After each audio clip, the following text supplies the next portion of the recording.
Assalamualaikum warahmatullahi wabarakatuh. Selamat datang di kuliah perancangan sistem VLSI. Di kuliah ini kita akan belajar bagaimana tentang teknologi VLSI, yaitu teknologi perancangan chip. Ya, kita akan mulai dengan mempelajari bagaimana teknologi VLSI itu diproduksi, ya, ekosistemnya, dan yang paling fokus adalah kita pada bagaimana mendesain chip itu sendiri. Ya, pada akhir kuliah diharapkan mahasiswa bisa melakukan perancangan chip. Dalam hal ini kita fokus pada teknologi semi custom, ya, yaitu dengan menggunakan standar cell, tetapi yang dipraktekkan kita menggunakan FPGA. Ya, kita akan membuat desain chip seperti ini, desain yang pernah kami buat. Ya, di dalamnya adalah bentuk chip dice. Ya, kalau saudara lihat bentuknya seperti ini, ya, ukurannya mikron, ya, ini menggunakan teknologi 180 nanometer, ya.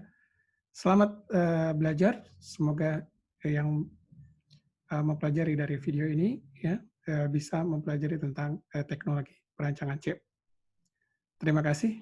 Assalamualaikum warahmatullahi wabarakatuh. Selamat mengikuti. Assalamualaikum warahmatullahi wabarakatuh. Hari ini kita akan memulai kuliah EL4138, Perancangan Sistem VLSI. Pada saat ini kita akan membahas bab 1, ya, yang bertajuk Teknologi VLSI. Fokus kita di sini adalah VLSI. Apa itu VLSI?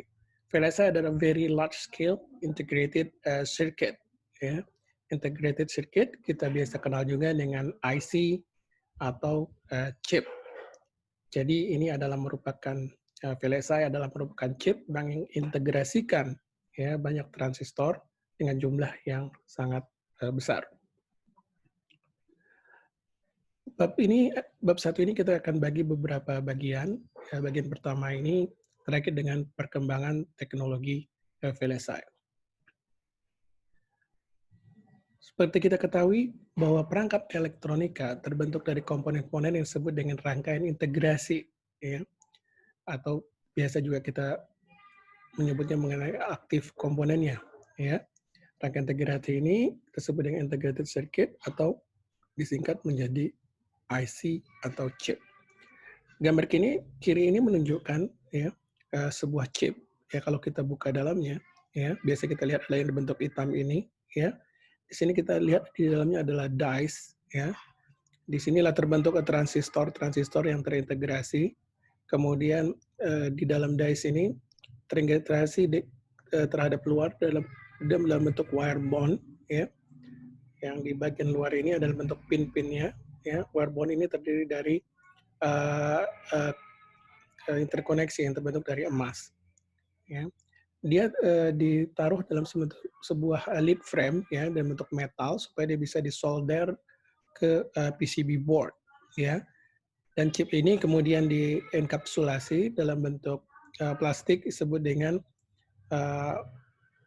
package chip, ya. Dan di sini kalau kita lihat, ya, dalam bentuk terbukanya sebelum dienkapsulasi kita bisa lihat dalam bentuk yang kanan ini dice-nya, ini wire bond-nya, dan ini pin-pinnya, ya.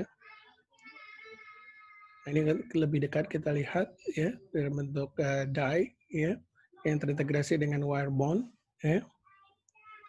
Nah, kemudian sebenarnya yang mendasari membentuk sebuah die tadi itu dibuat dalam sebuah substrat silikon, ya. Pada awalnya itu dalam bentuk silikon kristal, ya, yang dibuat dimurnikan, ya, kemudian ditarik, ya, seperti ini kita sebut dengan ingot, kemudian dipotong-potong sehingga menjadi wafer silikon seperti ini. Nah, ini adalah bentuk hasil daripada wafer silikon yang sudah diproses, kemudian dipotong-potong. Satu titik ini adalah satu chip, ya, yang kita potong menjadi dice tadi, ya. Ini beberapa perusahaan top fabless, ya. Jadi di dunia ini merupakan statistik tahun 2017, ya. Beberapa perusahaan-perusahaan yang fokus kepada desain chip, ya. Jadi mereka hanya melakukan desain chip, tetapi tidak mereka memproses chipnya. Memproses chipnya hanya di 5 negara, biasanya hanya di uh, Taiwan, Korea, ya, Amerika, seperti itu.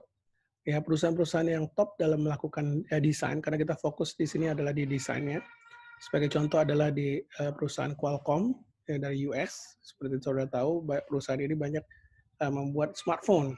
Ya, smartphone itu merek bisa berbeda, tetapi di dalamnya chip untuk smartphone-nya sendiri adalah dari Qualcomm Amerika. Kemudian Broadcom, ya, ini juga perusahaan untuk membuat wireless chip, biasanya Wi-Fi dan lain sebagainya. Nvidia kita kenal untuk perusahaan yang membuat GPU untuk grafik ataupun AI saat ini. MediaTek juga seperti itu, perusahaan-perusahaan yang membuat MPEG codec dan segala. Apple kita kenal sebagai pembuat perangkat smartphone maupun notebook, tetapi mereka juga melakukan proses perancangan ya, perusahaan Apple ini. Kemudian AMD, Silicon dari China, Xilinx US, Marvell kita kenal, kemudian dan yang lain sebagainya. Nah, ini adalah perusahaan-perusahaan fabless, artinya mereka fokus di mendesain chipnya saja, ya. Nah, ini total daripada revenue mereka dan berdasarkan memang ini baru tahun 2017 statistik itu. Nah, ini kalau kita lihat dari perusahaan-perusahaan semiconductor 15 paling besar salesnya. Ini bedanya tadi, kalau tadi hanya melakukan desain, tapi kalau ini sudah desain dan termasuk memproduksi chipnya, ya. Paling top itu adalah Intel. Intel itu melakukan desain prosesor, tapi juga dia memproduksi, ya. Kemudian Samsung, TSMC, Hynix, hampir mirip dengan tadi. Kemudian teknologi VLSI seperti yang saya jelaskan tadi merupakan very large scale integrated, ya. Sebenarnya berapa besar sih ya yang terintegrasi ini? Ya, kalau dia VLSI kita sebut berarti dia memiliki 10.000 gerbang logika, ya. Gerbang logika itu biasanya terdiri atas NAND yaitu 4 transistor ataupun inverter 2 transistor. Kalau ukuran-ukuran lainnya seperti hanya 10 gerbang disebut dengan SSI, 1.000 gerbang MSI, dan 10.000 gerbang LSI. Hampir pada umumnya sekarang semua desain dikategorikan sebagai VLSI, ya. Dan ini yang mendrive ya VLSI ini ya diukur dari kompleksitasnya. Kemudian IC dengan level integrasi tinggi memiliki beberapa keuntungan ya. Kenapa kita harus pindah melakukan desain di IC atau chip level, sementara sebenarnya kita bisa juga dengan menggabungkan di board level ya. Kenapa kita dilakukan di chip level? Yaitu karena konsumsi dayanya itu yang rendah ya. Karena dia ukurannya sudah nano ya. Konsumsi kapasitansinya rendah, wire-nya juga pendek ya. Sehingga konsumsi daya jauh lebih rendah. Terus kecepatan juga bisa tinggi ya, karena kapasitansi rendah, wire lebih pendek, sehingga frekuensinya bisa kita boost menjadi tinggi sekali. Tapi harganya yang murah karena produksinya semua seragam ya, semua sirkuit diimplementasikan dalam satu wafer ya. Proses satu wafer itu tidak terlalu mahal ya, mungkin hanya ratusan dolar, tapi kita mendapatkan ribuan chip ya dengan harga ratusan dolar, sehingga harga chip sendiri bisa ditekan menjadi sen-senan kalau dengan menggunakan, atau maksimum mungkin $1, $3 seperti itu. Harga produksi ya, bukan harga desainnya. Kemudian densitas integrasi transistor juga tinggi. Jadi kita membuat sistem itu kan besar biasanya ya, makin kompleks, fungsional, makin seperti AI gitu ya, video dan lain sebagainya itu kompleks. Nah, kita bisa melakukan dengan memerlukan sirkuit yang lebih kompleks. Nah, dengan ukuran yang kita buat dalam ukuran nano, ya, maka integrasinya akan lebih besar, akan lebih banyak, lebih kompleks sistem yang dapat diintegrasikan. Kemudian kita di dalam chip sendiri tidak hanya bisa mengintegrasikan hanya gerbang logika, kita bisa mengintegrasikan dalam sebuah chip, yaitu adanya flash, EEPROM, SRAM, DRAM, yaitu bagian daripada memori, ada analog, ada digital, dan lain sebagainya. Dan dengan adanya sistem ini, kita bisa mengintegrasikan dalam sebuah chip, kita bisa sebut dengan sistem on chip, ya, dengan jumlah komponen yang lebih sedikit dalam sebuah board, sehingga produk itu akan jauh lebih murah. Kemudian dalam teknologi chip sendiri yang paling terkenal yaitu kita paling banyak menggunakan teknologi CMOS atau Complementary Metal Oxide Semiconductor.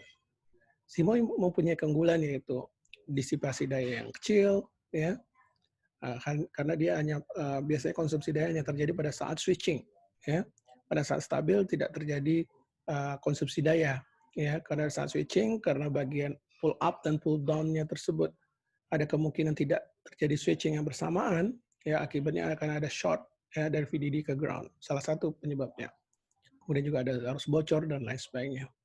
Sehingga di CMOS sendiri kita kenal bahwa kalau frekuensi makin tinggi, itu konsumsi daya juga akan makin besar. Kemudian CMOS memiliki keunggulan lain yaitu impedasi masukan yang tinggi. Ya.